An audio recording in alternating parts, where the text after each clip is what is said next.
Ki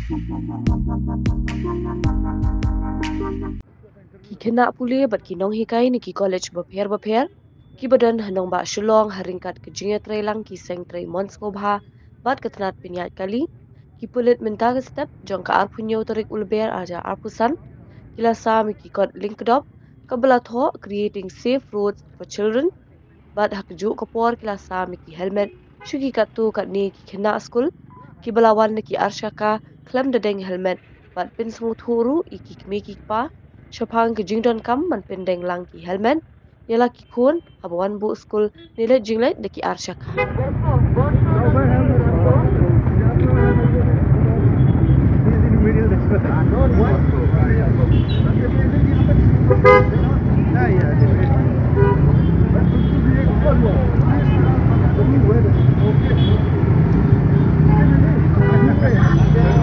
Thank you.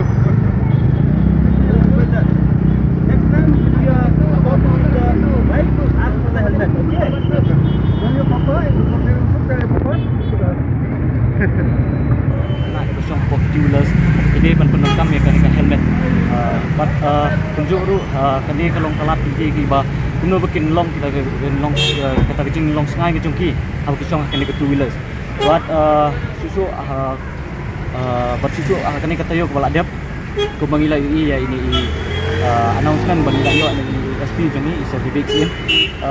Ngalai ini ba kaladon kini ke jingkelap dan kepai ba katu kat ni kepai ba kila sedang ban penuh kami kini ke helmet iki kena ki belum lani ki pun di jongki.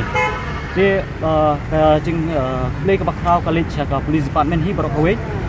Bat tunjuk kini ki kena pulih ke bana ka colleges kat university bakher kaladon mentah kini ke program ke pemerintah. Bat ya baru ba ladon mentah kini ke bangamla berjer ting we.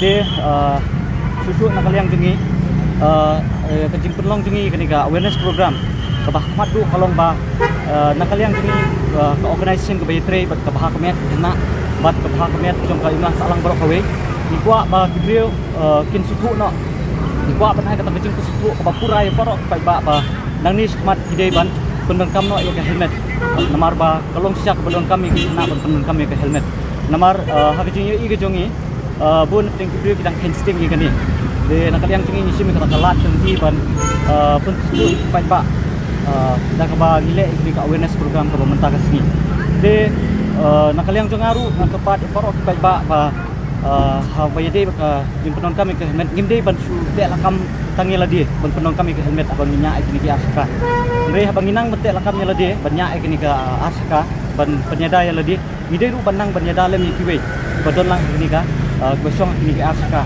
di kadu ya wai ngakurmen ba nakaliang jumi babarok di paiba kin supu no ikani ban barok di paiba kin sedang ban pendengkam ya ke helmet da ka ba yadai ban yadai belum hak ba yadi bakani ka jing long singan juki basong kini ki aska kita kata please. Good morning to you all. From our traffic side, we request all the parents to instruct the children to wear helmet for their own safety, because the life is very precious, and if the negligence of the parents, it might be causing harm to their children. So we appeal to all the children, to all the parents, do wear the helmet for their own safety. That's all from us.